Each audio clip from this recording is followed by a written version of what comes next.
So if you're a scrum master or a coach, I think the story might seem familiar. So I was an agile coach for a company. I walk into a room, probably about 50 people. I'm doing some training. One of the first things that somebody says to me from the audience is, you are just here to maximize your billable rate and to maximize your consulting revenue. And I was taken aback.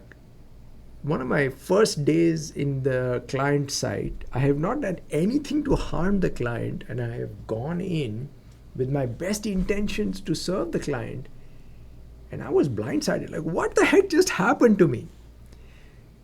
It's only recently that I have got the vocabulary to try and figure out what might be happening. And I got this vocabulary actually last weekend when I attended this amazing course called ORSC Geography. It's an approach to systems coaching with teams. So here's what I learned. The timing is perfect. It's around Halloween. We're getting close to Halloween.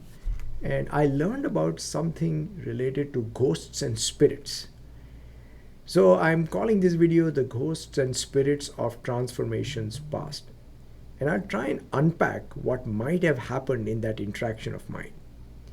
So this person who spoke up and accused me of being there with the sole intent of maximizing my hourly billing rate and consulting revenue, this person had an outer role. The outer role was that of a developer. So this person ostensibly was attending the training. It was, I think, training on scaling or intro to agile to learn how to apply agile principles and values in the context of a developer. But if you peel the surface, there was an inner role.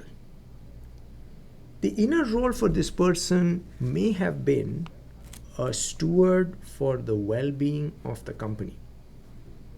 They wanted to protect their company from being manipulated by unscrupulous consultants, which is what he thought I was.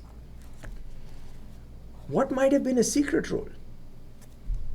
Maybe the secret role could have been sometime in the past, this person was taken advantage of by someone who they trusted, and they said, I'll be damned if I let that happen to me again.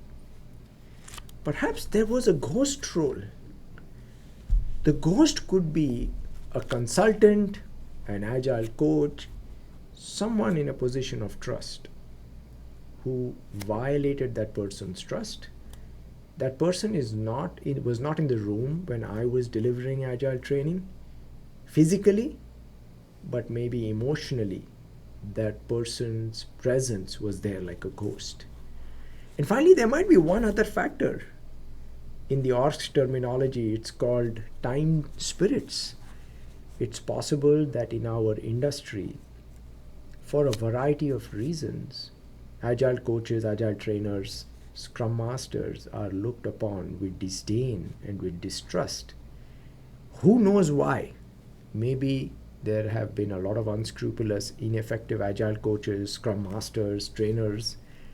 Perhaps there's a broader issue where in the tech industry, there is a caste system where only those who write code or test code are considered to be worthy of respect, and anybody else who works on so-called touchy-feely soft skills is useless.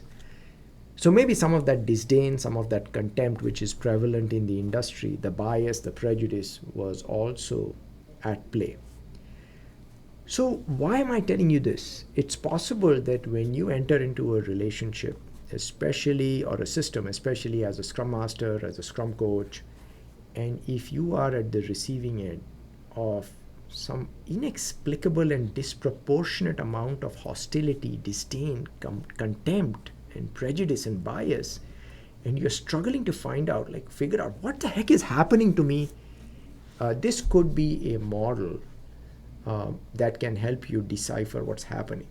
So just like there is a strata in geology where there are different layers in the land, and if you are trying to build a create a building or a bridge on top of land, you must consider the impacts of all of the layers of the geological strata.